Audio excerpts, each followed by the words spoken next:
Warn. Very closely now. 3, 2, 1. Bzow! Check that out. The following podcast features terrible jokes. You know you can use Hot Wheels cars when you need to make a saving throw in D&D? Every car is die-cast. Usually about board games. We want the fun. Gotta have that fun. Must insist that no one attempt to recreate any joke performed on this podcast. We had less technical issues than $1 million company. All right! This is Boards and Swords. Good evening, everyone. Welcome to Boards and Swords. This is a podcast featuring bad jokes, good folks, and some tabletop games. I'm one of your hosts. My name's Chris Renshaw. I'm going to click the right button this time. Throw it over to my partner in soreness today, Mr. Philip Herbig. Ha! It helps when See, you Chris unmute. gave me control of my own mute button. That's a bad thing sometimes. What's going on, everybody? Welcome to Monday. It's this is our third stream this month, guys. I know. It normally doesn't happen.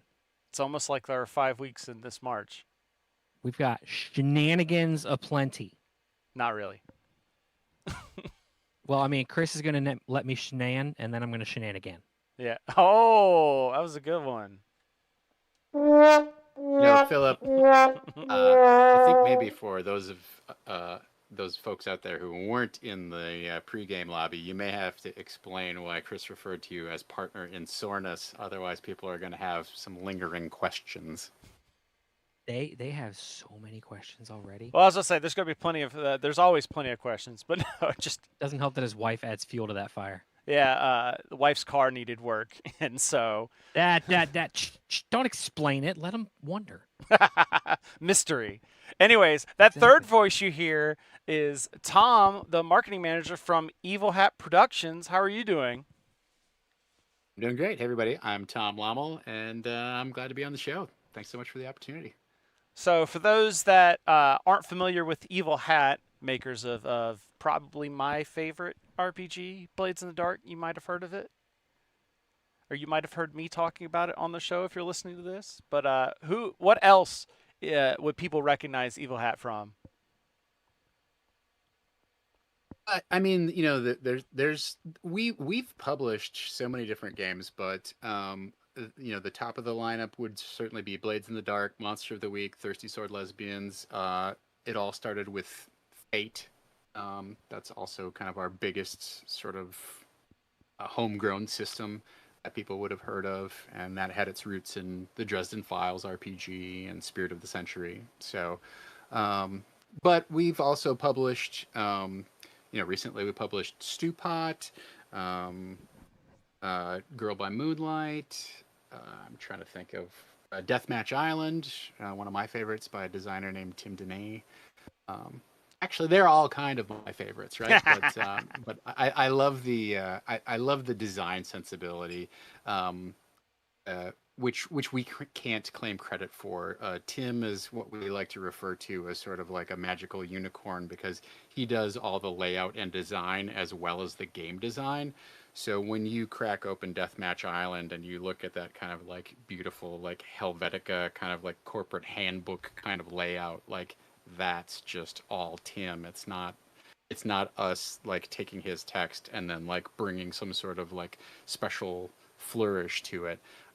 Although, you know, in defense of like Chris Viana and Fred Hicks who do our layout, like they do a fantastic job, but it's rare that you find somebody who's both like game designer and a graphic designer in kind of the stunning way that Tim Denay is. So. Yeah, I'm actually kicking myself because I missed out on there was a bundle of holding, I believe. It was either that or Humble Bundle. I get them mixed up for Girl by Moonlight recently. And I wanted to jump on that, and I slipped my mind and forgot because that's basically Blades in the Dark, but for magic, like in the Magical Girl anime style. Yeah. Girl by Moonlight is a really kind of like interesting product because it covers like 4 different genres of the magical girl genre. You know, everybody sort of like hears, you know, oh, it's the magical girl game, and they immediately like, oh, it's Sailor Moon, and it's like, no, this game is actually like way more than just Sailor Moon. So it covers I'm gonna say the names of the titles wrong, but it's like Serial Experiments Lane and Paprika, and there's a there's like a sci-fi kind of like anime, battle mech kind of genre in there as well. And so like it really is sort of like a game where it's got that Blades in the Dark kind of foundation, or at least a Forged in the Dark rules engine underneath. But then you are like playing kind of the genre, the subgenre. You kind of create it yourself in the course of play, right? So there's so much more to it than just like the Sailor Moon RPG, which I think Right. people kind of have that's their first kind of flash of inspiration that they get off of it. But if you look under the covers even a little bit, you're like, oh no, I can play several different anime genres that are like really tight and exciting. That's actually don't worry, we'll get to the news, but that's actually my new favorite game is this magical girl genre. Like, for me, I consider Power Rangers totally magical girl. Philip and I were having this conversation, and I was like, because I had the realization the other day, because I've been watching through all the Gundam series, and I was like, G Gundam is technically a magical girl anime.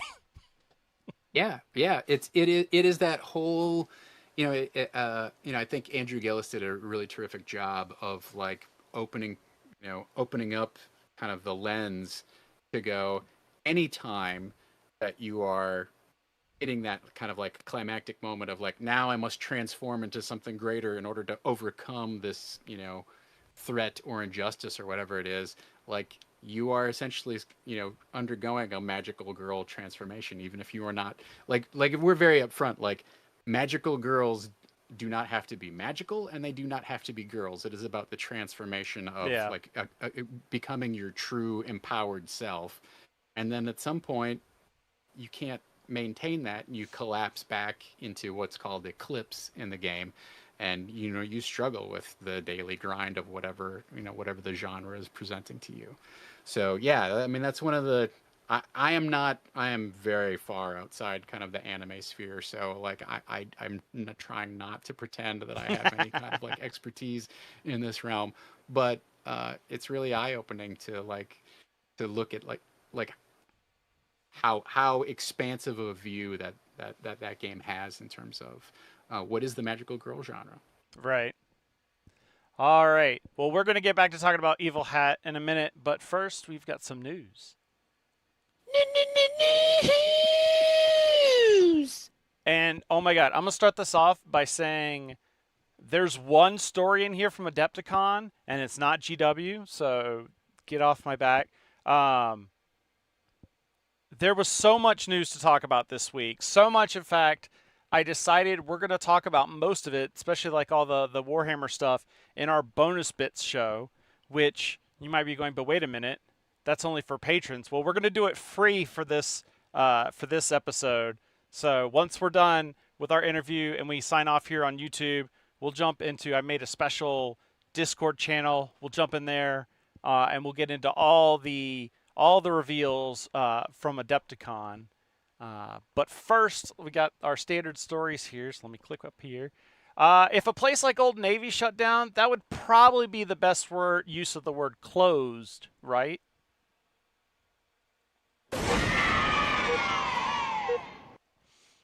So, I mean, everyone's favorite company to fail, GameStop. It's like the dog that won't die.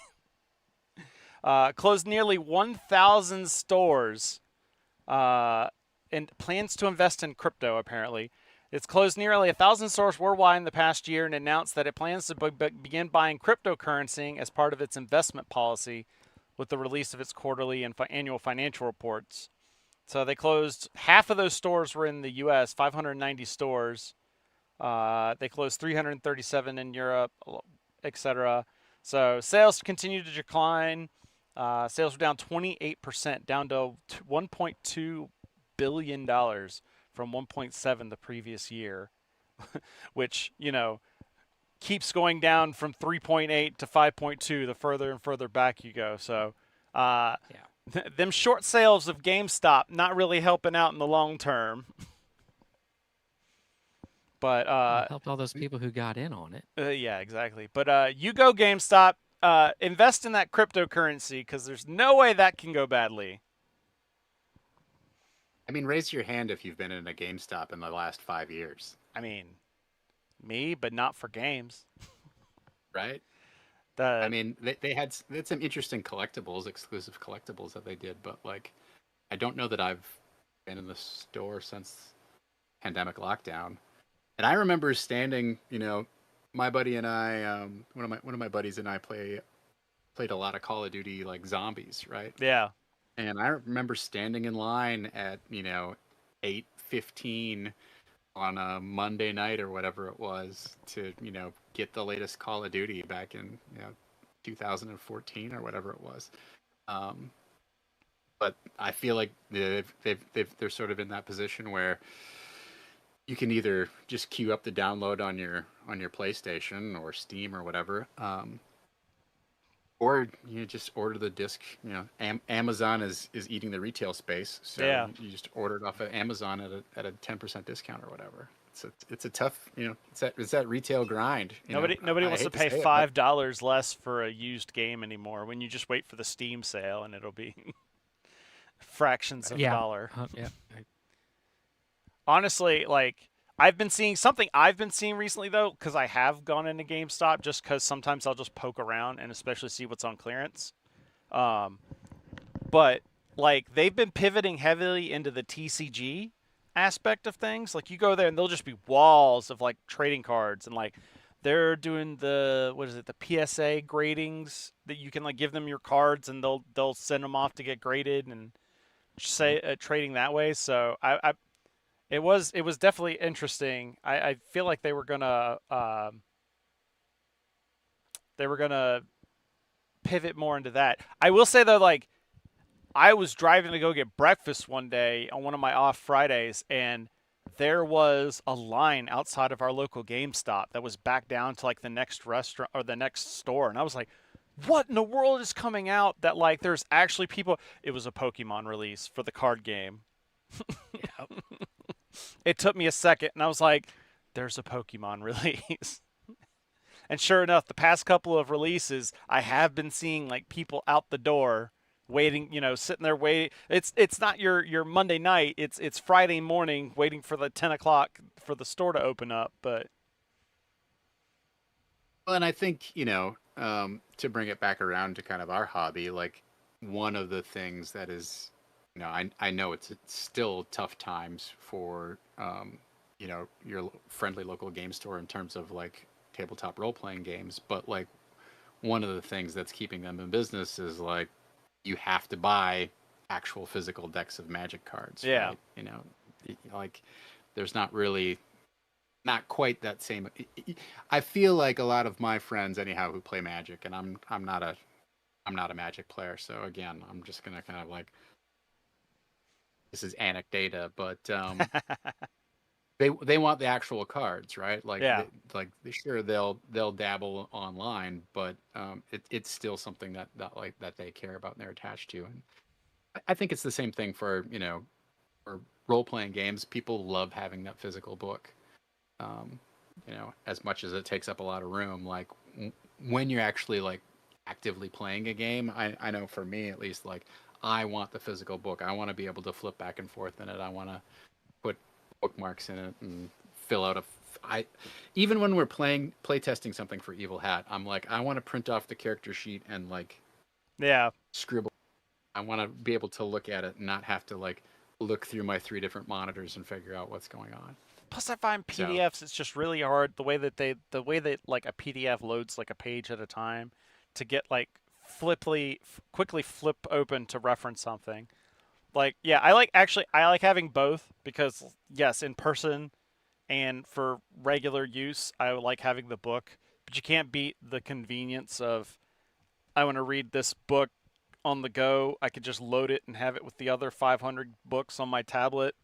Or if I'm going to Gen Con, I can just load in all the games that I'm playing. There are rule books on there so that I have reference and I only have to carry just the tablet. Well, you've given me the perfect opportunity to brag up Evil Hat. Oh, Our yes. policy is if you buy one of our game books new from anywhere, whether you buy it from us or you buy it at your friendly local game store, if you buy it, if you have to buy it from Amazon, some people have to buy from Amazon, we get it. But, if you buy one of our game books new, we send you the PDF for free.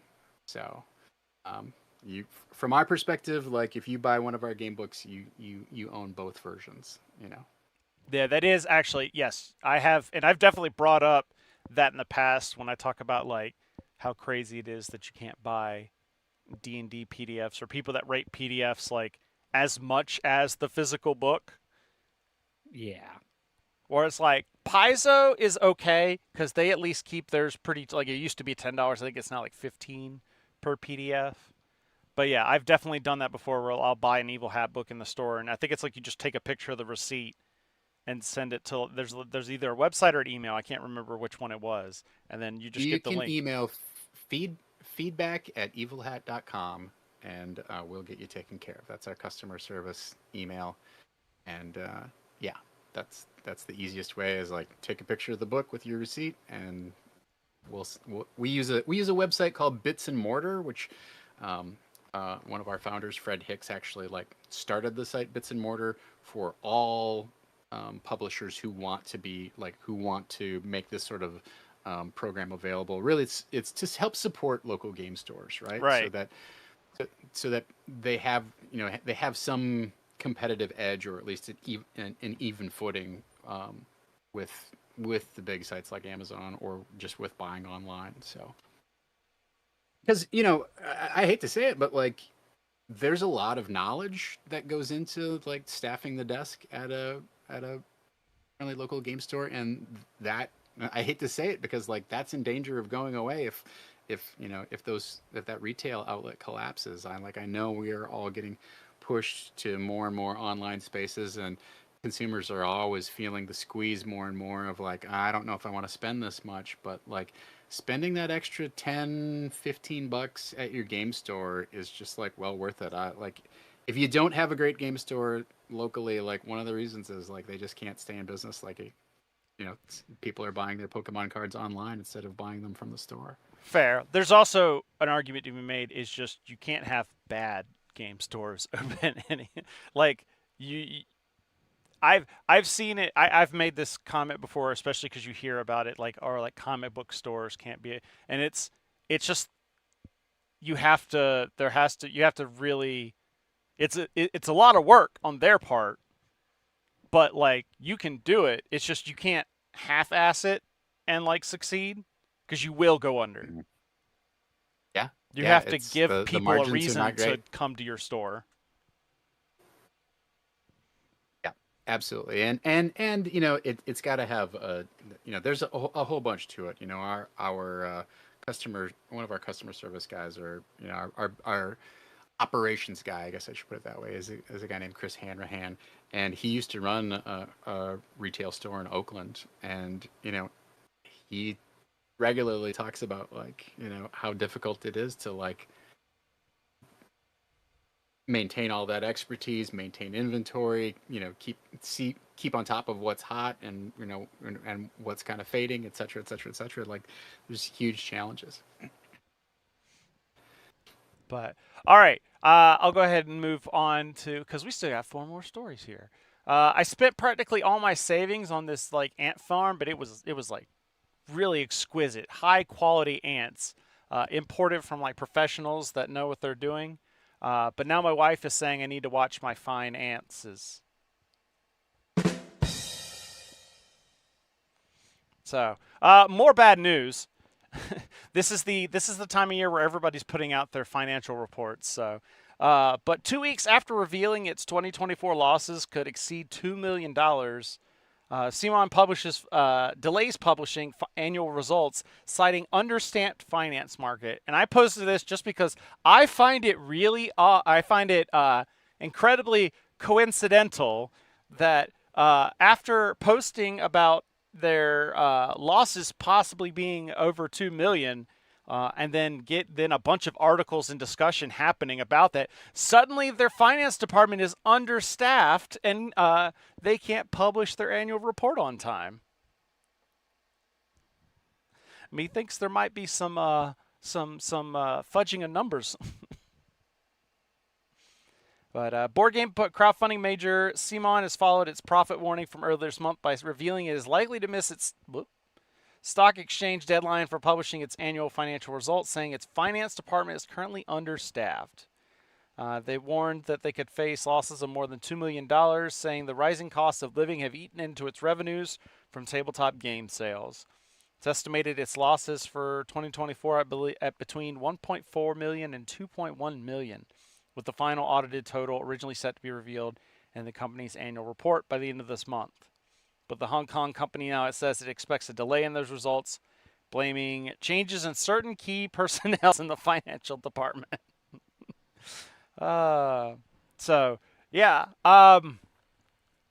Yeah, times are Says they're tough. looking for replacements. What do I got to know? The exchange rate between Hong Kong and the U.S. dollar, probably. I'll keep a ticker right on my desktop. Yeah, that updates every minute. You know, rising costs of living. That's totally the reason why they're having losses, and not the fact that I think they're behind on just about every single one of their Kickstarters. I think so. I should have done the tally, but I think they have in the range of like 6 to 10 Kickstarter campaigns that are still not fulfilled yet. But it's cost of living. Hong Kong listed company? Oh yeah, that happened like 6 or 7 years ago. Yeah, they're actually a Hong Kong listed company. I could be wrong, but I believe that they are owned by the factory that produces their board game components. Either that or they got bought by them. If I remember, it was something along those lines. Yeah.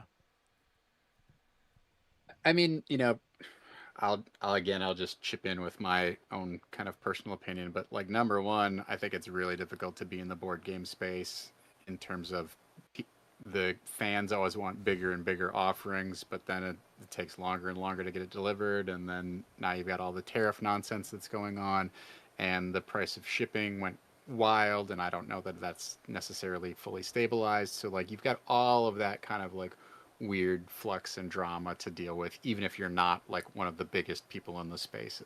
And then on top of it, I think just in general, if you start eroding the goodwill of your backers, it can be a death spiral for you as a company. I think,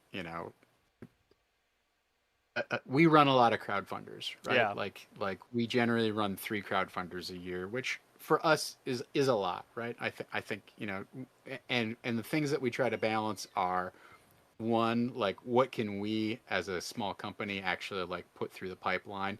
2, what will our fans tolerate, kind of coming through? Because, we've got, our core fans who want to kind of be on top of everything that we do. If we were to do 6 crowdfunders a year, I think we'd see diminishing returns. But then on top of it, the other big key factor for us is like we want to be able to deliver as soon as we possibly can. Like we want that crowdfunding campaign to close, and within 6 months you get your book in your hand. It showed up, you got your rewards, it's done. And that's kind of a point of pride for us, is like just being able to deliver. And when you've got a Kickstarter, and we've had some that have like lingered in that 6 to 9 month range or whatever it is, and people start asking questions, and I'll tell you, like being on the other side of that, of that screen, it's like it's not a comfortable place to be. It's like, okay, well, we're all you can do is communicate at that point, right? But I'm also somebody who just as a fan of the hobby, like I've backed plenty of projects, and that have been, I've got my own tabletop things that I've backed that have been sitting out there for like 3 or 4 years, and I'm like, don't send me another sample chapter or whatever. Just like get it done. Like just give me a short update. We've got our heads down, full speed ahead. Like you got to communicate is the thing. But yeah, I think you kind of you really touched on something that like you got to maintain the trust of your backers, otherwise people just start peeling off. And there was a couple of other things like I remember a couple. I want to say it was like 2 years ago. One of their games, it was like Trudvang Legends. They just went like, guys, we don't like the what direction this game is going. We're like throwing out. So it's like throwing out years of development to then like we're starting over. You know, that's not inconsequential. Plus, Yeah. I believe it was this past year that is when they switched from Kickstarter to GameFound. And while I think that was good for the industry, it may not be good for the company bottom line because, like, I know a lot of us hobby gamers are used to like some of these places like BackerKit and GameFound, but Kickstarter has a built-in ecosystem that generates a lot of traffic. So I imagine the loss of switching to that isn't inconsequential, but probably for the best. I mean, I think it's a little different for them just because GameFound still holds kind of like a pretty good segment of the board game market. You know, Right. like I think they have a pretty strong, they've tapped into the board game fandom. We tried them once for a tabletop project, and like you say, like the issue is Kickstarter, when if you back something by Kobold Press or whoever, like, and you get an update from them, then at the bottom there's 2 recommendations of other active projects that you just sort of get free advertising in Kickstarter for, the 2 other, you might also like. So their algorithm is a little more tuned, and also, them being, first in really the crowdfunding space, like, you have a lot of people who can be reached through the Kickstarter ecosystem. We've moved over to BackerKit, and honestly, like, we're very happy with it. A lot of, one of the things that Kickstarter doesn't do is, like, they don't do any outside marketing for you. It's all internal to Kickstarter's site.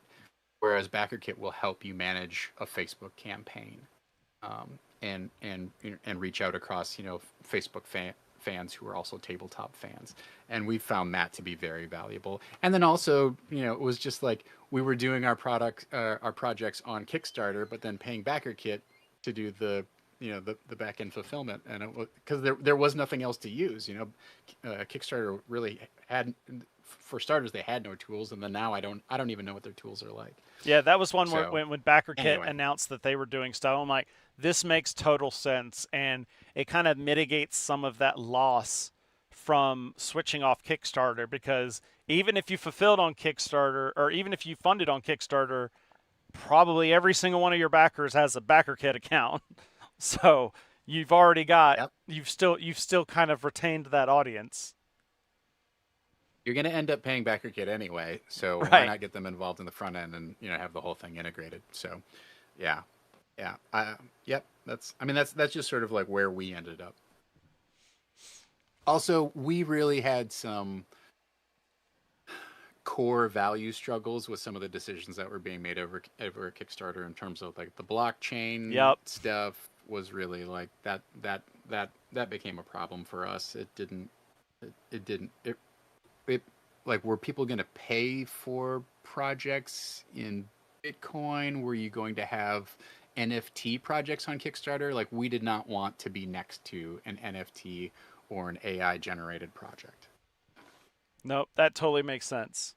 And yeah, that was why I was like, it's probably better for the industry for there to be the multiple options, but even if it means leaving, it may be they got 90% of what they would have on Kickstarter, but when you've got like projects that go in the billions, that 10% is, or in the millions, not billions, but in the millions, but that 10% is still a couple $100,000. It's not an insignificant amount of money. Yeah.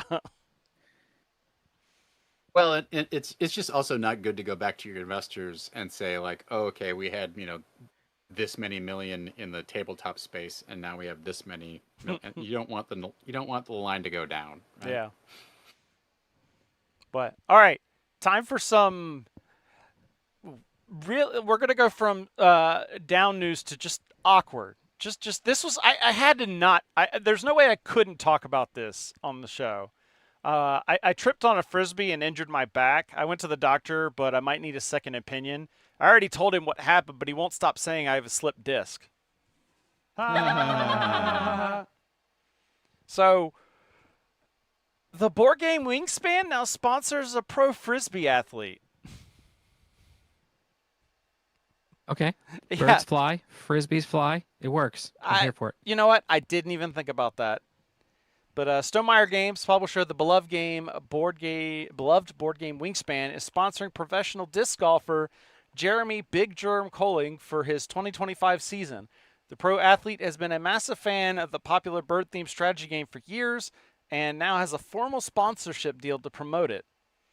So they announced the partnership on his blog on Monday. According to the Post, he's introduced Wingspan to hundreds of people while on tour, and that was before the sponsorship deal.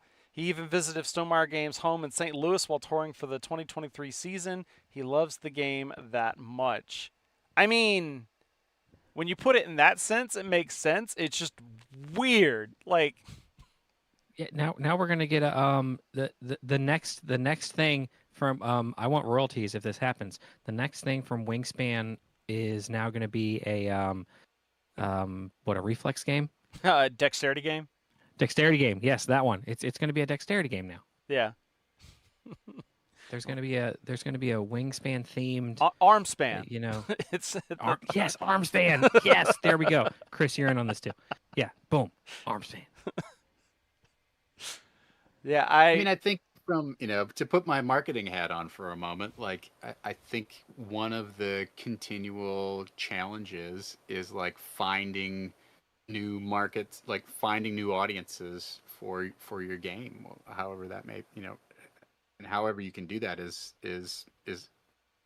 that's the perpetual challenge. Especially like I know, for me personally, like as I get older, the culture kind of like stays in that 25 to 35 zone, right? And I don't stay in that 25 to 35 zone, and I have a struggle to keep up with it. And so, for me, I look at something like this, and it's like, yeah, like, what are college kids doing?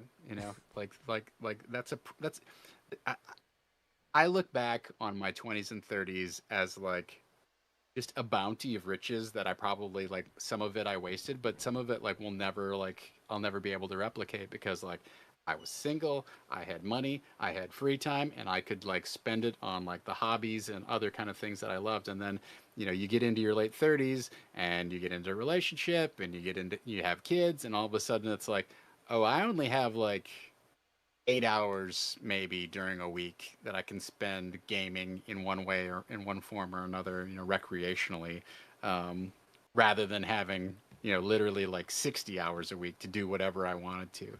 So, like, it may seem a little weird. Like, who knows if it'll pay off? Like, that's something I'm sure they're gonna measure. But like, it makes sense to me. And I mean, that's one. Jamie Stegmaier is usually pretty brilliant on the marketing front, from what I've seen. Like, for instance, I mean, I remember when Wingspan first hit, you could find it in pet stores, like where people were buying bird supplies. There was also like Wingspan, like back when like you couldn't get it at your local game store, but if you went to your local pet supply store, it was there on the shelf. And it's just like I wouldn't have thought of that like right out of the gate. Like, and it is kind of a genius in that sense, but because it is one of the big kind of things in the hobby is kind of expanded beyond your like board game geek crowd of like the people that play every new game that comes out, to the people that think that Monopoly is the end all be all of all board games. Which store would I'm you put always Wormspan happy. in? What was that? Which store would you put Wormspan in? Same. I mean, it's still Just put it in it's still a pet supply. Just move it over to the reptile section. Yeah, exactly. Put it with all the lizards. There you go. If Rusted Beatles say marketing, marketing, marketing, now I'm suddenly hearing what's his name from Microsoft, developers, developers, developers. I mean, I think the other thing to consider here is like, Oh, Tom, you went what on mute somehow. what is? Oh, there you go. You're back. Oh, I was just gonna say, you know, they're sponsoring a pro frisbee athlete, but like, what does that mean? You know, like we think of like pro sponsorships as like, oh, it's a $2 million deal to like wear our logo on your hat or whatever, you know. But you know, I would be surprised if it's that kind of Here deal. it is. It's in the article. The terms of the sponsorship deal only require that when he plays Wingspan on or one of its sister games, he posts about it on social media and occasionally mentioned it on commentary. Which he was probably going to do anyways. So it was a win for this guy. Yeah. So, you know, listen, maybe they toss him, you know, $5,000 or $10,000 or something like that, which, you know, I wouldn't imagine would be out of the, you know, I don't know, you know. Right. I don't know. It's always weird, like what is an influencer worth, etc. Like like navigating that kind of space is always kind of strange. But yeah, I think the perception of this thing in terms of like, oh, it's a pro sponsorship, you know, it must be like $1 million deal. When the reality is probably much more like it's probably less than Right. 5 figures. And plus, you get tons of buzz just from the weirdness of the news story itself. I mean, we're talking about it, right? Right. Like that's, you know, if you paid mission this guy- accomplished. exactly. Yeah. All right, time for the one Adepticon I had to talk about. If girls that shop at Hot Topic don't find you interesting, is it because you give them the goth ick?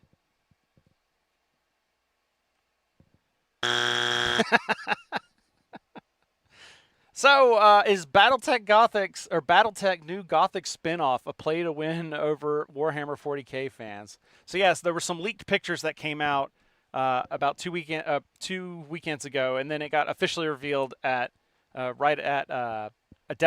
But Catalyst Game Labs has revealed a new spinoff to its long-running mech combat game Battletech called Battletech Gothic. This expansion will be set outside the game's main science fiction continuity, taking place in a grimdark spin-off setting where mechs are ornamented with cathedral spikes, giant biomechanical monsters called abominations stalk the battlefield, and the general vibes are pretty reminiscent of Warhammer 40K. So, I was trying to see, yeah, they got, let's see if I can get, yeah, here you go. Basically, all your favorite mechs are now, what would this look like in 40K-ified? And I'm here for it. I love it. I think it's great. I love the name itself because if you are new to the hobby, you may not know that GW used to have a game called Battlefleet Gothic, and so now you're just subbing in one word for, and I have to believe that was intentional. There's no way that those two are so coincidental that somebody didn't plan that it'd be Battletech Gothic. But one of the other things we're apparently seeing is that so the minis are going to have interchangeable components, which is new for Battletech as well. So normally the way Catalyst does is the mech is all pre-assembled, ready to go. It's not painted, but you know, you can just pop it out of the box and start playing. But there is an aspect of the hobby where people like to customize their mini. So with this box, you're going to have different options. I think what they've had is bits in a bag, so not necessarily on a sprue. But you can then pop them out and then push fit them together. But there's a lot of hardcore Battletech fans that are like, not in my game, but I think this is great. They've already stated it's like a one-off product. They've got like a couple other alternate boxes that they want to do. But I love the idea. And just having like this sort of mech versus demon kaiju thing. Oh, I found it. What did you I found find? the found the Mad Cat. Oh, you did? It's the last picture. Oh, they actually showed a Mad Cat? Well, I mean, it's got arms and shoulder pods. Oh, okay. You passed it. You Oh, I passed did? it. That's not the Mad Cat. It's got arms and shoulder pods. That's a king crab. That's a Mad Cat. Trust me, that's a king crab. Okay, that's got like 5 people inside of it too. Yes, that's one of and then the pods would have to be like huge. But yes, like there's your trash can mech, the urban mech. This is basically the meme mech for the internet. They even made like a company. You could buy like 12 of these in like a company pack because there was kind of like nobody would buy this, and then they sold out. Yeah. So, I think that the only problem with all of this is that Catalyst does not have the greatest history with logistics as far as getting like they have great ideas, but getting those products to the table, they're not really great on their timelines. And gaming, it's not everybody can be GW where you identify on a specific weekend it's coming out. But there are products that some stores are getting now that were supposed to be like Q3 of last year releases. Oh. And even then, it's not they don't even be like, hey, this is out now. People just like, hey, I saw a picture on Instagram that this was in that somebody's store.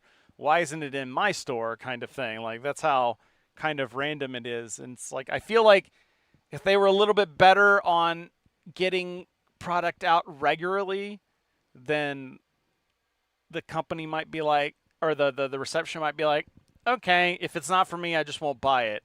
But people are saying like, this is going to take time and energy that could be spent on my main Battletech stuff. Yep. So delivering 2031. Yeah. So like, I think I still get emails from them on their Kickstarter that funded back in, I think it was 22, where they're still like delivering to like EU and certain non-US places, because that's just how long those logistics chains take. Yep. So, yeah, I love this. I can't wait for it. Rumor is it's going to be a Gen Con release. So it does say summer. hopefully that means at least be at Nova, because they're usually at Nova Open. Or at least they were last year, so hopefully I can pick it up then, since I won't be at Gen Con this year. All right, last story. This platform went from tabletop to virtual table bottom. Former D&D project Sigil lead. So we literally talked, I think it was the last show, talking about Sigil becoming a thing. And then, a couple weeks later, Wizards has axed 90% of the team. So as we were talking about it, I was installing it on my computer. Yep. We literally were just talking. Like, Philip sent me a text that was just like, I just installed this. And I was like, yep, there you go. I mean, I even said when it came out, I was like, do we need this? And the answer was no. No, we don't. So according to experienced D&D writer and game designer Andy Collins, who had worked as de facto design lead on Wizards Project Signal 3D Virtual Tabletop since March 2024, Wizards of the Coast has just laid off approximately 30 talented developers, or 90% of the team, including himself. They have posted the news on LinkedIn saying, I'm disappointed that we didn't get to continue working towards the full experience that we imagined, but happy for the opportunity to work on an intriguing challenge with so many smart and dedicated folks. So yeah. I've just heard a lot of mixed things, even since the release, and I'm sure that didn't play, or I'm sure that had to play some small. Of course, there's also the Hasbro mega corporation aspect of they could have just done this because they wanted to. But I imagine the negative feedback probably didn't help at all either. But from what I heard, it was very intensive, relying on the Unreal 5 engine. And like, there wasn't a Mac release. There wasn't, you had to have a pretty decent machine to run it, which is already something as a virtual tabletop, limits your core audience of, they got to be able to run said software. But as Rustabile says, Sigil is in maintenance mode, considering it just got released. That's not a great place to be in. But Yeah, I don't. I think for me, just as a casual, D&D fan, Yeah. somebody who's been in the hobby for decades, like we've seen Hasbro and Wizards stumble on this stuff kind of time and time again. If you ever remember the character generator from 3E, the website that they put together for 4th edition was okay. It's one thing to develop, your tabletop rules and adventures and source books and things like that, and release them as like a piece of dead tree technology that goes out to all these game stores. It's just another thing to release software, and like you say, it's sort of a niche audience of like, do we need this thing? I don't know. I looked at it, and I didn't install it by any means, but I looked at the premise anyhow, and I was like, I would love to have little sort of like Dwarven Forge like virtual pieces that I could like use to assemble a dungeon, and maybe it would be kind of fun to have some animated like spell effects and things like that. I don't know, like that wasn't as important to me as like being able to assemble kind of a cool 3D little virtual tabletop environment. But if you can't run it in a browser window, right, you're automatically like cutting out like everybody in my gaming group, like my home gaming group. It's me and 4 of my friends from high school, and I would say 2 of them for sure wouldn't be able to run something like this on. They're running Chromebooks. That's not gonna run. Whereas if I want to run in Roll20 or something like that, like I can have them pull it up in a browser window. So I think that's the kind of self-inflicted limitation that they put on this thing, and I would assume that it just didn't come together as fast as they wanted it to, and so now they're cutting their losses, which I don't know. People like to hate on Hasbro, and sometimes it's like the people making the decisions at the top earn that black eye. Yeah, I wonder. I mean, it could have been any number of reasons, but I wonder if the whole project in general was just somebody seeing the success of Baldur's Gate 3 and being like, we should do that. Like, we should do that, but for all D&D. Like, D&D should be like that. And then them being like, okay. And then just kind of coming up with the best product they could. And then somebody was like, no, not like that. But that's why, if you ever, it just reminds me of, there's a great movie called Pentagon Wars about like the development, like it's government decision and military decision making at its finest. But I'm assuming like mega corporations, kind of the same deal, of just like how the original concept of an idea can change just when you get too many chefs in the kitchen. I think it's a good pitch, and then somewhere along the line, when they realized, in order to be able to do this, like we need to release it on Unreal, and then that automatically limits like where we can deploy it. Like to me, that's where the fundamentally the project goes off the rails. Like the idea of this is, fantastic, but we're also seeing other VTT products like Roll20 like continue to improve, and they've got at this point 10 years of coding behind them. So yeah. I personally been experimenting around with Foundry, specifically because we had the people on from Pixels last week, so it works with that platform. So I've been testing that out, and it's pretty sweet. And I mean, I've used Roll20, I've used a whole bunch of them. So it's definitely, each one kind of like focuses on something different. Like there's like a style of play that they're targeting towards, and it's like if you like doing your games this way, then you'll love X platform, and I do like that. I do think that there's sort of a trap in trying to fully automate and fully realize all of the game.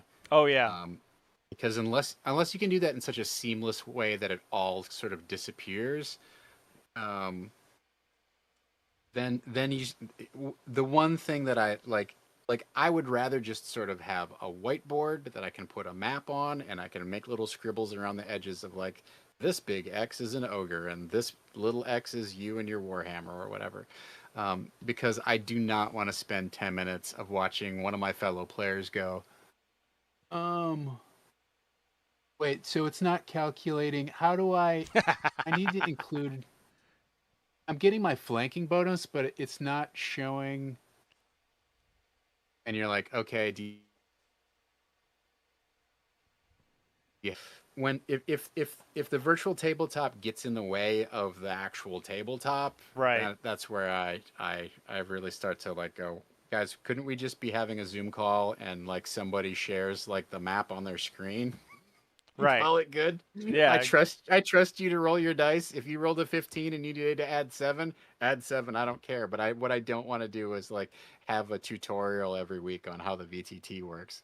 Or you get the opposite flip of that, where your players expect so much that the GM's like, I got to spend 40 hours a week just to make the adventure in the tabletop before we even get to the gameplay. That's the trap that I always fall into is like I've got to make a map that's like so detailed that it really like captures the feel of what's happening in this particular space, and then on top of it kind of like has like it looks like a professional druid, and I'm like, I'm not a professional map maker. I don't know why I hold myself to these standards. I just spent 10 hours like trying to find NPCs who looked appropriate for this. When I should have spent, 4 hours doing that and 8 hours prepping the rest of the session. So. Yeah, and you mentioned the bit about the digital Wizards' previous attempts at digital. So it's funny that the only real successful product that they've had digitally would be D&D Beyond, and they didn't even make that. They bought it off of independent. It was an independent company that made it, and then they took hold of it. So. Yeah, that's the thing, right? Is like they bought their way into that success, and it's a very useful resource if you're running D&D, but it's something that did not start in house. I think whatever size company you are, like knowing your strengths is important. Yeah, well, there you go. That's the news for this week, or at least for this part of the show. Like I said, over on Discord, we'll have a little bit more later.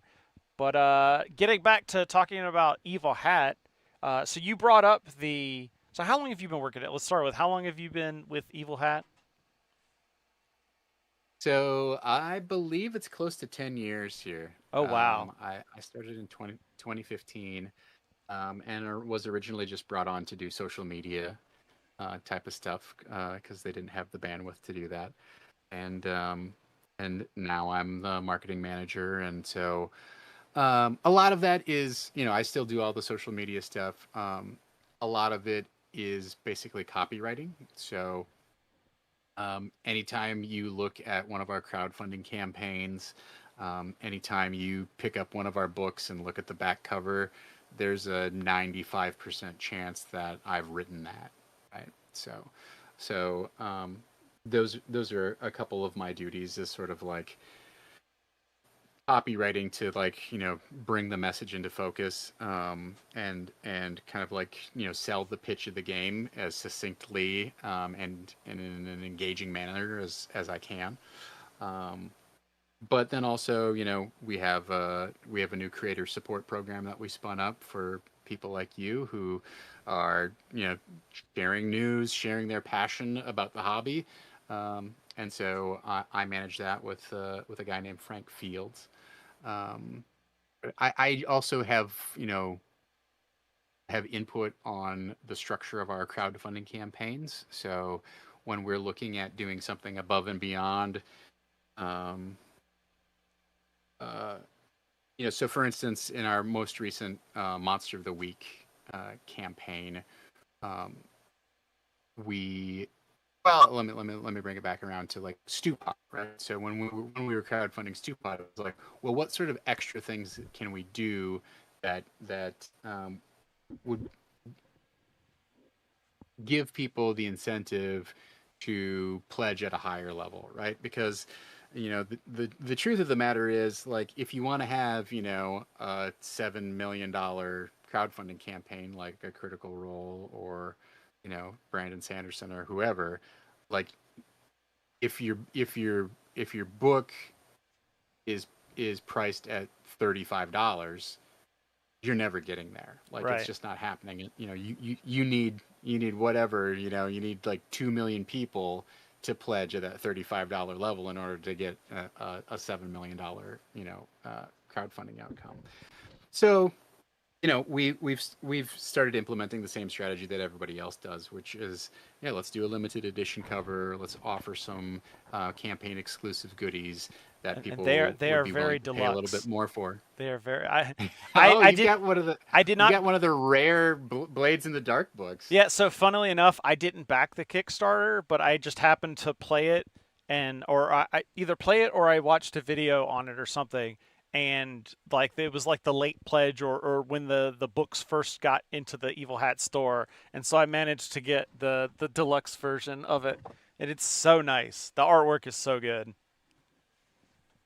Yeah, that cover is very sweet. We love to have just a little bit of spot gloss on there, so that when the book catches the light, it does something special rather than just sort of sitting on your shelf and being kind of a static object in your hands. But yeah, so like I'm one of the people who helps brainstorm ideas of like, oh, okay, could we do the game involves a deck of cards, flipping a coin. The mechanics are very simple, rolling a die, that sort of thing. It's like, well, why don't we commission like some wooden dice that are like organic and actually like look like they would fit in the world of Stewpot. Like let's see if we can do a deck of cards. The deck of cards thing gets tricky because we don't like to outsource things to China just mostly because of the unreliability of like when it's going to get manufactured and then how long is it going to take to ship to us. Those are the tricky spots for us because, like I said, we like to turn our crowdfunders around within 6 months roughly. But anyway, so that's one of the things that I get to help brainstorm, kind of like, okay, like, what could we include in this crowdfunding campaign? Like, what's the whole suite of things? How do we put together our pledge levels? Like Sean Nittner, who's the director of projects for Evil Hat, like we will sit down and have a meeting to hammer out like, okay, like what's our digital only pledge? What's our hardcover only pledge? Then how do we like start making bundles and upgrades to that to help give people the opportunity? I will say, like, Fred Hicks, who's one of our founders, like, he was initially sort of hesitant on like, should we offer a limited edition cover? It doesn't actually cost us that much to slap an alternate cover on a book. And I said, okay, well, that's true, but like the value of it is not in the manufacturing value of it. The value of it is that it is a limited edition keepsake. And if people, don't have the financial opportunity to pledge at that level at that time, that's fine. Like, they can just pledge for the regular book. Like, we're not holding a gun to anybody's head saying like, oh, why don't you don't you love us? Like, pay us $95. This is way worth it. It's like, it's an option there for people who want that that type of experience. And he was like, okay, you know what, that makes sense. We're not forcing people to overpay for something that they don't want. I think our games are very reasonably priced and also just like have terrific.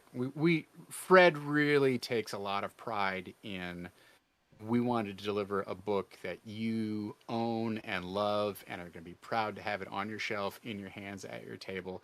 And if there's a scratch or something like that that's wrong with it, like let us know and we'll just send you a new one. So he's very committed to making sure that we put out a quality product, and I think that that's reflected in the actual like physical game that you end up holding in your hand. I was Also, going to say the last thing that falls under my kind of like umbrella of responsibilities is I'm also part of the playtesting team. nice. So when somebody makes a pitch to us, I'm one of the people who, we have an internal discussion. Do we want to look at this closer? Sure. Do we want to play test it? And then that process kind of continues from there of like, okay, we play tested it. Do we think this is something that we want to bring into our portfolio of games, bring into the pipeline? I will throw a quick stat at you, which is on average, the typical game for us, the development cycle, it takes 3 years from being signed with us to actually getting your game like out into the world, published. It's something that you can go buy at your local game store. Like that's just sometimes it happens faster. There are exceptions, and sometimes it happens slower. When you talk about, you were talking about a CMON game where they were like, "Oh, we don't like the mechanics on this. We're going back to the drawing board." So when we also have those moments, but you don't see them because they happen before we do the crowdfunder. When a game is, we don't crowdfund something until it's ready to go, and that's how we're able to like turn around and deliver things so quickly. Is when we launch that crowdfunding campaign, the text is 95% locked in most cases. And if it's not, then it turns into a bit of a scramble. But 95% of the time, we are able to offer like, you back it, you get the full game. It's basically ready to play the minute that you back. If you're willing to settle for having the PDF on your iPad or whatever. And then it takes us 4 to 6 months to actually like get the artwork in and get the book produced and mail it to you. But we make sure all of that ugly business of like, hey, these moves don't exactly work, or you brought in another author or another designer and their idea of like how their mechanics slot into the game don't actually like mesh properly. Like all of those discussions and things like that, we don't put those in front of the public or in front of people who are waiting, who've paid money to get their game. Right. For the most part, there's always exceptions, but we try to bring a game to crowdfunding basically when it's ready to go, with the few things of like, we might need to do an indexing pass, maybe we'll do one last editing pass. If somebody downloads the PDF and they go, hey, there's like typos on these 5 pages, like, oh, thanks for catching that, we'll fix those too. And then we'll reflow the layout and send it off to the printers. But it means you get We've to had actually, games where you actually get to target on the Go hype, ahead. where people are like really excited for the game, and then they actually can get the PDF not long after and kind of follow through, instead of all the hype is around the Kickstarter, and then a year to 2 later when you finally get the game, it's like, oh, I don't care about this anymore. Yeah. I mean, I think as somebody who's backed, I don't know, like 300 and some projects over the past whatever 10 years, like we all know just the heartburn of like, you're really excited when you pledge for the project, and then it goes into kind of that belabored development hell of like, okay, well, it used to be you'd see that sort of stuff happen around stretch goals. And so one of the ways that we guard against that is like, we promise the core book like as quickly as we can turn it around. And in terms of the PDF, like most of our crowdfunding efforts, it's the minute that you pledge that you get access to kind of that, backer only update number 1, and you can click on a Dropbox link and you get the raw, like the raw rules text. It may not have all of the art in it, but it's laid out and it's ready for you to use at your table that night. Like if you want to sit down, if you're excited about it, sit down and read it, start reading through it and start playing it. Like it's ready to go. But what we will do is say like, okay, any of our stretch goals where there's going to be new material created, we're delivering that as a PDF as it gets done. We're not going to like lock everything together so that, you know, okay, well the core book is ready, but now we're waiting for 8 other authors to submit their stretch goal material so that we can put it in the last 5 chapters of the book or whatever it is. Like, we release our stretch goals as an entirely separate set of like digital downloads so that we don't have to get involved in we don't have to slow the whole train down just because the last 2 cars aren't ready to go. So we've kind of talked a little bit and mentioned Stew Pot a bit. Why don't you? Because when I saw this, when you brought this up to me, I was very intrigued because this definitely seems like the kind of product I could definitely see getting for like our table to just have as kind of like a waiting for everybody to show up at the game table, or just at the game session ends early kind of thing, but not everybody wants to go home yet. Sort of vibe. So why don't you tell us a bit about what Stew Pot's about? Yeah, so Stew Pot is, as it's described, it's a cozy collection of mini games that tell the tale of a group of retired adventurers who have given up the questing life and decided to settle down and start their own pub, right?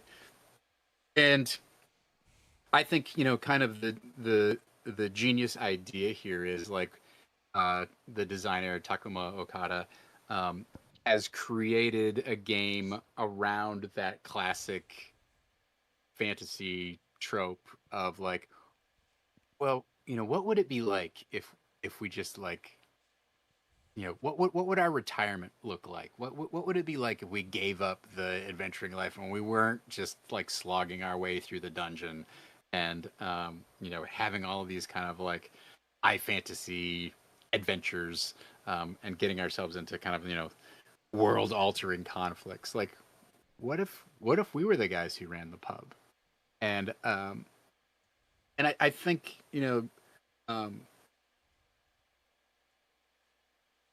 I'm not sure that it's enough of. I mean, I guess there are certain mini games that you could probably play as like a quick like, hey, let's dive into this while we're waiting for people to show up, or like let's round out the night with one of these kind of scenes. But I really do see it more of a like, hey, we can't have everybody here tonight. There's only 3 of us instead of 4 of us or whatever. Like, let's play this instead, and nobody has to prep anything. Nobody has to be the dungeon master. Everybody gets to play. The rules are for each of the mini games are slightly different. It's a Firebrands game, so I'll be honest. Like some of the mini games, it's like it's a set of prompts. Because you are setting scenes and resolving them together. And so it's not so much kind of like, I remember, if we're waiting for a game to start or people can't make it, it's like, well, let's just play zombie dice or something like that. This is a more involved kind of like chance to stretch your imagination rather than just a set of kind of like basic, Yahtzee style rules where it's like, oh, I rolled a pair, so I don't, now I just have to make a mechanical tactical decision. But that being said, like the rules are open ended enough that like you get a prompt for what could happen next, but you're not constrained by the rules, right? And so the way I always pitch this thing is like, either you can just play it as a one shot. We couldn't all make it. Like, let's indulge our imaginations a little bit in this kind of like alternate scenario of like, what if we're adventurers who retired and like live in town now, and we have to like cook for this important distinguished guest who's going to show up, and like that's like it means a lot for our reputation in town that we really impress this person. And I think the other mode of play that I think is could be really satisfying for people out there is you've played your fantasy D&D campaign or Pathfinder campaign or what have you, Shadow Dark, whatever it is. And you kind of you landed the ship, you brought it to a cool and epic conclusion, and it's like, okay, well now let's play like 4 or 5 sessions of Stew Pot and like It's the epilogue, play their retirement. Yeah, the epilogue to the campaign, exactly. or it's the yeah, and as the credits are rolling, it's the like pictures and scenes that are like happening as to what each character went off to do. I always think it's an amazing question. Whenever I end a campaign, I always say like, okay, let's cut to like a year later. You know, Chris, what is your character doing? Philip, what is your character doing? Like, what have we gained from this? How has the character changed from this? And what is their new life like? You know, as a retired adventurer, like, what does that mean? Like, a big part of Stewpot is like getting rid of kind of the, you know, martial boots on the ground kind of mindset of like everything's a threat and I have to like, you know, protect myself from this dangerous world, to like, hey, I'm a guy who runs a tavern now. Yeah. And like I have neighbors that I get along with, and I have people who rely on me, and like I entertain folks, and like, you know, how has my character's worldview changed? How has their life changed now that they're not part of that kind of like dungeon grind kind of world? These damn adventurers always starting fights in my tavern. Everything is now a Right. threat I to mean, my souffle. yeah, exactly.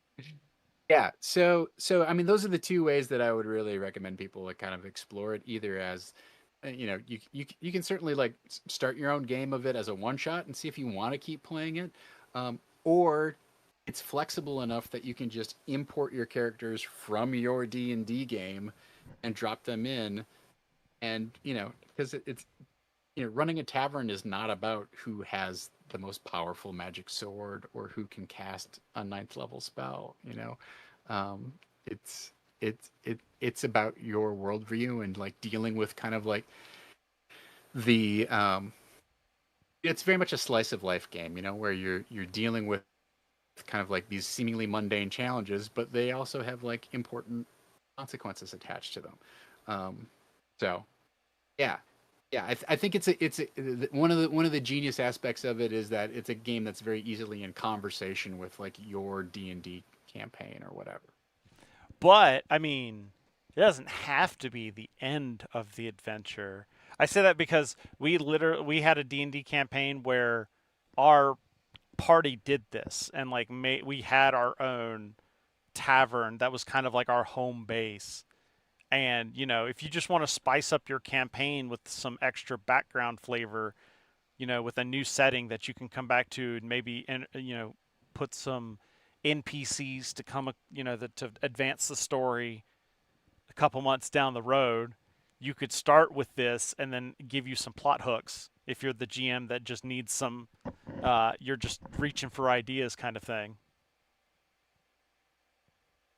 Yeah, I mean, I do think you could use it to sort of like do fantasy world building, and like and especially do like as a way to start a third chapter on your uh on a character's career. Like when I so just kind of like take a step back, one of my favorite things to do, if I'm like I when I was boy, let me start over here. So as Chris was delving through my my IMDb page, because I'm also an actor, he stumbled upon a few things, and one of the things that I did about 10 years ago was I created this character called the Dungeon Bastard, right? And it was very much like this satirical, blowhard adventure coach who would teach you how to play Dungeons and Dragons properly. Like that was the whole like shtick, right? That was the satirical premise, is that, you know, he's going to teach you the right way to play Dungeons and Dragons. And so as a result, like I got invited to like Gamehole Con, which is really a fantastic convention that happens in Madison, Wisconsin. Really like one of my favorite cons. And so I would run one-shot adventures. And one of my favorite, with a one-shot, you just don't have time to do a lot of the fun stuff that you can do in a home campaign. So one of my favorite premises that I would walk in with is you are all retired adventurers who have been called back up to do one last job, right? And so you're a 10th level fighter, but you've got a bad back. So, it's the lethal weapon. I'm getting too old for this shit. Exactly, that's exactly it, right? And I ran a streamed game. I think you might be able to find it. I'm not even sure where you would find it. Maybe on the Saving Throw Show channel. I don't remember, but I ran a streamed game where that was the premise, and the wizard was basically like becoming a lich. So he had access to every spell on the mage spell list. But every time that he cast one, it would like age him like a D6 years for each level of the spell, right? Ooh. And he had made this deal with the devil that when he reaches 999 years, the devil comes and claims him and he turns into a lich and he goes out of control of the player, right? So, and of course we started him at like, his age was, like 890 or something like that. So he only had a limited number of spells to play with. So anyway, like that, like I love that kind of like that shift in mindset of like, what if you're somebody who was an adventurer who already had a career, but they've lost their edge. They're not on top of it. They're not, so many times, at least in traditional fantasy role-playing games, it's like you start as the novice who has 3 hit points, and then you build your way up to the superhero who's jumping through dimensional portals and, using their Vorpal blade against, major demons and things like that, right? Like there's this continuing build-up of competency. And to me, it's always interesting to go like, well, what's on the other side of that? Yeah. And I think Stewpot sort of like asks that same question of like, what if the things that were important to you as an adventurer are no longer important to you because you're leading a different life now? And speaking of alternate covers here, you've got like the baseline cover, the artwork looks fantastic, and then you got the limited edition down here. Even cooler. Again, you got the special foil design, and you got the spot gloss like we were talking about on the Blades of the Dark. Let me go grab the actual book. Uh-oh. I'll be right back.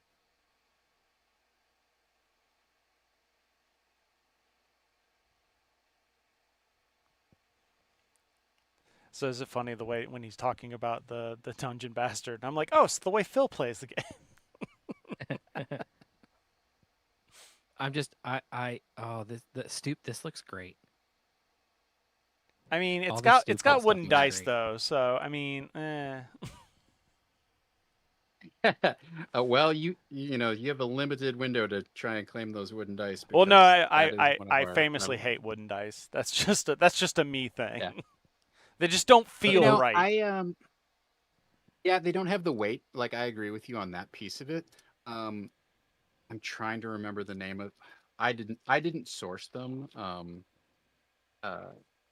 Sean Nittner did, but the guy who made them did a great job. I would show them to you, but they're behind right my screen. But yeah, so this is this is the limited edition book, and you can see like if you're just looking at the book flat, like okay, you can see Stewpot, but like when the light catches it, yeah, it lights up. And it kind of has that like recipe book look to it. So one of the other fun things about this book is that it actually includes 4 recipes in the back. So there's a Canadian author named Krista Ball, and Krista wrote a book called, I believe it's called What Kings Ate and Knights Drank. Oh boy, you should be able to see it on the backer kit page. But anyway, she wrote a whole cookbook, like basically for like based on like medieval fiction. And so one of our stretch goals was if we reach a certain funding number, then we'll have Krista actually come up with 4 different recipes that you can cook. So these are things she wrote some fun fiction around them. Nice. But she gives you like some different options if you want to make this particular thing vegetarian, or if you want to add some protein to it. And so I just thought that was like, it was so like on brand for the theme of the game, that like we had to do something like that. And I also just thought it was just like a nice like extra touch. That like we're gonna get together and play this very like chill, like it's a very chill game, right? It is extremely like, hey, like let's play pretend together with some sort of like guided, you know, mechanics around it so that it's not completely freeform.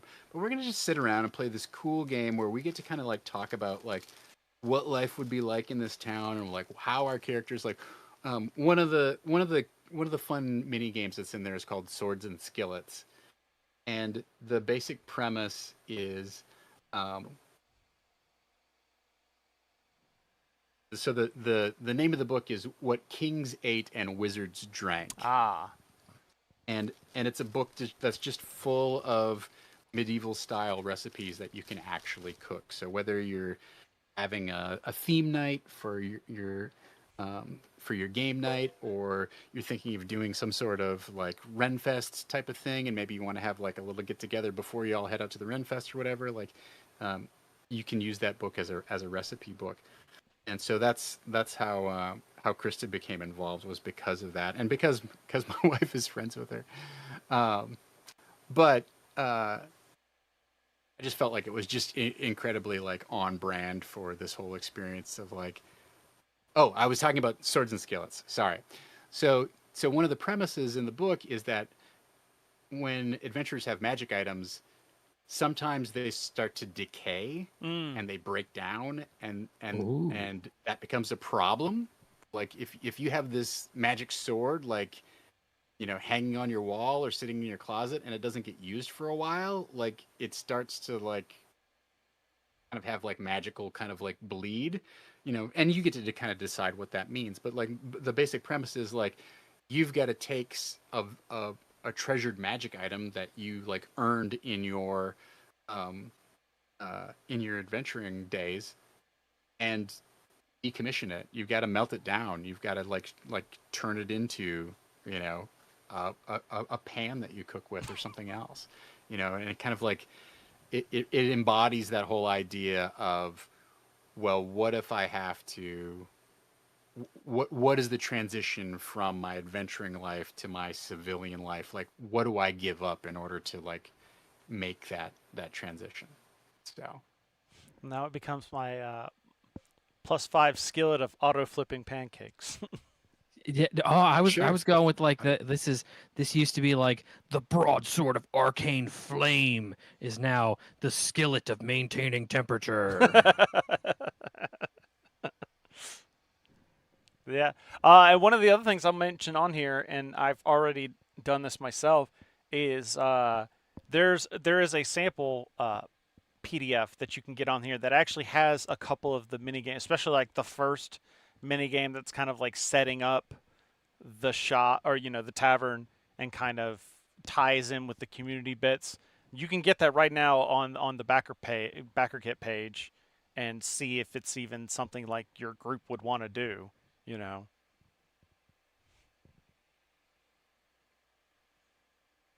trying to. I think we just released a bundle for this, but I'm trying to remember, because we've been working over our. Yeah, so we have 2 things. We have you can just get the PDF on drive-through if that's your gig. We also have the virtual tabletop Roll20 module and the PDF as a bundle. Available on drive-through as well, right? Because obviously, like, drive-through acquired Roll20, so like I forgot about integrating all of their products together now, right? So I mean, it's a nice deal because like normally it would be $50 if you bought the PDF and you bought the module for Roll20, but it's $30 if you buy the bundle on drive-through. We put a lot of work into making sure that because we're not, we basically don't play in the D&D or 5e space, right? Like that's just not our thing. Like I will say, if you're planning to pitch us something and you want to pitch us like, hey, this is like D&D but in ancient Rome, it's like, okay, we're not Not the your company niche. for that. There are plenty of other companies out there for that, but like we're not. We're gonna take a pass because we don't play in that space. So that being said, like a lot of people like that's how they got into using Roll20 is like they're playing their D&D campaign there. They keep all their characters there or whatever. And so we put a lot of extra effort into making sure that like we have a lot of backgrounds, sample characters, rollable tables, like tools for you to play our games, even though they're not traditional. Like this token moves 25 feet, and then like I'm gonna cast my magic missile or whatever it is, and auto apply the damage to the targets, etc. Like it's not that finicky in terms. Most of our games don't have that level of specificity in the rule set. They're tend to be abstracted a level. We still put a ton of effort into like making sure that like your Roll20 experience like has a lot built into it, and usually has the full rules built into it, right? So in Roll20, you've probably seen like the D&D compendiums for the games, but like we also include our games as compendiums. So if you were gonna run Stewpot over Roll20, you bought the module with the compendium included. Nobody else has to buy the PDF. You don't have to share the PDF around or whatever your group decides to do about that. Like it's available to everybody. They can search it right there within the Roll20 interface. They can read the rules. Get handouts, all that sort of stuff. So, to me, it's like when you buy one of our games on Roll20, like you are getting basically like 4 copies of the game because nobody else at the table, has to buy or should feel obligated. Let's put it that way, Right. to buy a copy of the game. Like they can go into the session and read the rules for their character and copy and paste them if they want or whatever. It's all available. To me, the big thing is like it's all available, searchable at your fingertips, right? So you can go into that Roll20 interface, search for shields and skillets, and it'll bring up the appropriate results. You don't have to have 2 windows open where I'm looking at my PDF over here and I'm looking at the VTT over here, and then I got Discord going and da da da da. It helps keep everybody kind of in the same browser window. Yeah. Gotcha. So we did talk a lot about Stewpot, but before we head out of here, I do wanted to bring up, because I know it is also very popular, Monster of the Week. It looks like this is also open for pre-order. So I'm assuming this hasn't shipped yet, right? The Slayer's has not Survivor shipped Kit, yet. and Hunter's Journal. Yeah, that's correct. It is not shipped yet. We are looking, we're probably around 3 months out. Don't hold me to that. But the books are at the printers, as I recall. It's just a matter of kind of like, one of the tricks is that our printer also does a lot of printing for high school yearbooks. So like when it gets into the spring, they start to get slammed. So like, where can we slot our stuff into the queue? But right now everything's kind of like looking on time for June-ish type of delivery. But that means that like you can pre-order right now. So Monster of the Week, if you're not familiar, kind of covers that whole sort of like paranormal genre, or at least that broad paranormal genre. So everything from like X-Files to like Buffy. So whether you're talking about supernatural stuff or like mystery stuff like cryptids, or paranormal stuff like aliens and that sort of weird telekinesis, those sorts of weird phenomena. Like a fringe style campaign certainly fits into that zone. All of those things are sort of like encompassed by Monster of the Week. So whether your character is literally like a divine agent sent down by the gods to make sure that the apocalypse doesn't happen, and so that's why you're chasing down all of these figures, um, across the world, or you're just a weird nerd. Like you literally can just play a weird nerd, which, as a long-standing weird nerd, can't complain too much. But yeah, so it's really got a great a breadth of kind of like the cultural kind of like footprint. Do you want to hunt down Mothman, or do you want to fight a weird cult that's out to like spread a magical plague across modern Chicago, and you're there to stop them? Like it can certainly, I would say, also kind of. We have a Dresden Files game that's like much more targeted and specific, but if you want to play a Dresden Files style game with a little bit, you maybe don't want to use the fate mechanics, like this is a Powered by the Apocalypse game, very easy to pick up. The mechanics are fairly straightforward. It's the classic, roll 2d6, add a modifier. On a 10 plus, you succeed, exactly as you expected. On a 7 to 9, there's some complications, and on a 6 minus, things go badly for you, which is honestly like one of my favorite systems to play with, because I love the complexity of like. I hate when my turn is wasted. Like Right. That's the thing that honestly like that has really burned me out on the traditional D20 games. Is like. I would play in a Sunday night game, and it would be me and 5 players or 4 other players plus the GM. And so, even if your turn takes 5 minutes, when there's 5 other people around the table, that's 25 minutes where you kind of got to halfway pay attention, but you're not actively doing anything. And that I can kind of keep up with, but the thing that burned me was like, okay, Tom, it's your turn. I'm like, okay, well, I'm gonna attack with my halberd. I got a 7. Okay, well, I'm gonna use my bonus action to make attack with a haft. I got a 4. Okay, well, I guess Rich, it's your turn, and then another 25 minutes to go by. And what I like about the Powered by the Apocalypse system, and even Blades in the Dark, is that when you fail, at least you've like made the game more interesting or created some sort of wrinkle or complication that at least you feel like you've contributed to the fiction and the story, even if it's not necessarily in a positive way. The game has gotten more interesting rather than like if you roll 2 misses in a D&D game.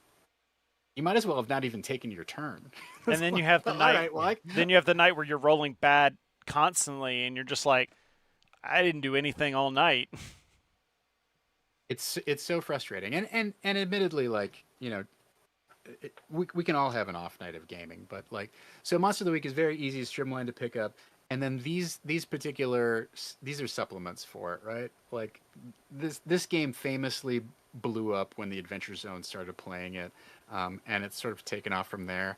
Although I got to give a shout out to like the Crit Show. The Crit Show has run a long campaign. They ran like 6 seasons of Monster of the Week.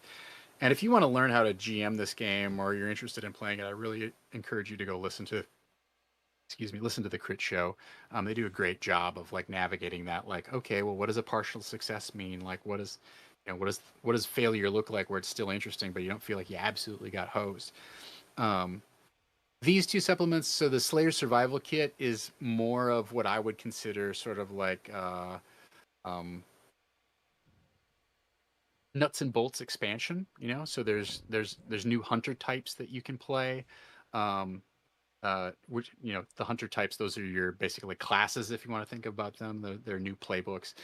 We have some new team playbooks there. So one of the fun things is like, not only do you get to kind of decide like who your hunter archetype is, but like you can agree as a group like, hey, we are all working for this paranormal governmental investigations unit that's top secret, that's off the books, nobody knows about, but we have access to a cryptic mentor back in some basement somewhere who we only talk to through an encrypted radio channel. We never actually see his face. We think maybe he's actually a computer. That's our team playbook. So we have access to those resources, and we have special moves that we can make where it's like, okay, maybe at some point, just like the blacks, Suburbans all show up, or if you want to play a different style of campaign, hey, guess what? We're all in a rock band together and we're touring across the country. And it just so happens like every city that we show up to, there's another weird mystery that's going on that we got to take care of. But we also got to make sure that we get to the show on time.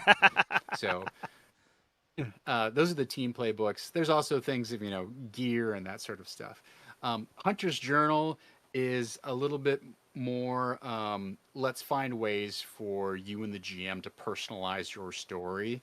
So and so we give like specific like character arcs, or at least character arc frameworks that you can follow for each of the different hunter types in across the whole game. So there's like 30, so there's 33 of them, right? And so that would be something like, what does it mean to be this like stranded, abandoned alien in this whole world full of these odd human people who are somewhat smelly and have weird customs, that sort of thing. Awesome. And then like as you've been talking about, like you guys run a bunch of Kickstarter, at least 3 over the year. So there's definitely we try to tons. only run 3. So there's lots of other indie stuff. So if you've had your fill of the D20 system and looking for something new, then you definitely want to check out evilhat.com. I think Monster of the Week really is like one of the easiest transitions from like, hey, we played 3 years of D&D. Let's take a break and shift into something new. I really think Monster of the Week is like the easiest thing where people have so many cultural touchstones that they go, oh yeah, okay, I can play this kind of guy, cool. And it doesn't take a lot of like headspace to get into the rules, but there is plenty of kind of like options there. And you've got so many pieces of pop culture that you can kind of ingest and turn into new mysteries every time that it's very, very approachable for people who are looking for an alternative to their standard kind of like high fantasy. I move 25 feet and I take a bonus action and invoke this and that, that sort of thing. Philip, I just had like as he's discussing like what Monster of the Week is, I'm just sitting here thinking like playing one of those like redneck Bigfoot reality shows where they find like everything but Bigfoot. Yeah, right. And I think that's one of the things that like Monster of the Week really like is accessible for. Let's do a little bit of a parody of an idea. Like let's take this in a slightly comedic twist, but like not have it. I hate to say it, but I'm one of those people, like when I'm GMing a fantasy role-playing game like, Shadow Dark or D&D or whatever, like I like it to have a little bit of kind of like, we're in the world of Tolkien and the lore is important and da-da-da, and like, let's not have some guy named Bob as like, like as our hired follower. Like that, it takes me out of the fiction. Like as somebody who's kind of a forever GM, I want to be in that space of like, let's create a really cool kind of coherent world. Whereas with Monster of the Week, you're already playing in the real world, which is bad enough. But then you get to put kind of like a weird spin on it, and it's like, well, if it's weird, of course there's a demon named Bob who like sits on my shoulder and like whispers advice to me all the time. And a lot of it is bad advice. And by the way, I have to feed him cigarettes. No, not cigarettes to smoke. I literally have to feed him cigarettes.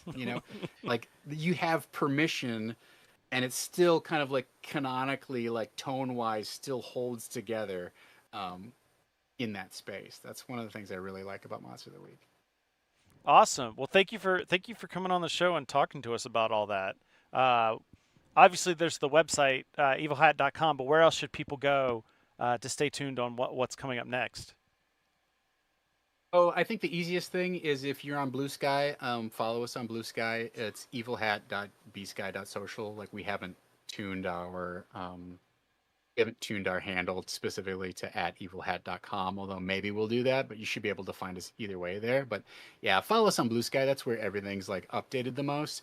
The other thing I would say is if you sign up for our newsletter, our email newsletter, and I know everybody gets too many emails these days, but if you sign up, you get a unique coupon code for 20% off your entire first purchase.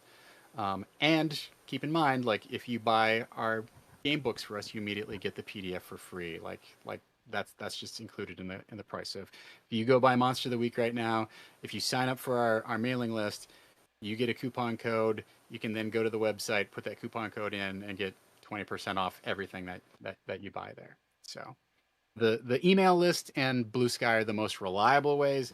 After that, it's a crapshoot. Like you can follow us on Mastodon. We're on the Dice Camp server. And if you follow us on Facebook, God bless, thanks for being there, but you're probably not seeing anything that I post, even though I post just as much on Facebook as I post other places. All right. Well, Philip, I feel like it's time to roll that beautiful bean footage. Oh, you've already got the button. That's right. That's been our show, everybody. We want to thank Tom for hanging out with us, putting up with Chris's amazing dad. Sorry, I couldn't even get that one out. That was bad. If you like our show, you got to check us out. boardsandSwords.com/live. That's got the link to the channel. That's got the schedule for that we kind of keep to loosely. Also, check us out, patreon.com/boardsandswords. We got a bunch of different tiers there. Get you access to the Discord. Gets Chris to dad joke your favorite games. There's dice in there. There's a live play tier that we haven't gotten there, guys. I mean, I can't act out my character. We just haven't gotten there. You got to help us out. Patreon.com/boardsandswords, boardsandswords.com. It's got everything. Check us out. All right, and send us feedback at boardsandswords.com. Let us know who we need to have on the show next. Next week, in 2 weeks, we've got Justice Meyer from Doomlings. If you've been in like a Target recently, basically is the easiest way to explain it. And you see exploding kittens, look right next to it, and there's probably a box of Doomlings. So if you've ever been wondering what's that all about, then you want to stay tuned for that. So Philip already mentioned the Patreon. I've started talking to some of our patrons about running some games. Maybe we did mention some Dungeons and/or Dragons might be happening there, but that's only going to hang patrons. on, we got to switch to the Greek version now. It's Temples and Titans. Yeah. It's totally different. But it's only going to patrons right there. So boardsandswords.com for links like everything. Check it out. We'll be back in 2 weeks. But in the meantime, remember that every gamer has a story. And now I want to know what happens to Bob if you feed him like weed cigarettes instead of just regular cigarettes. He spouts a continuous stream of dad jokes. That's what happens.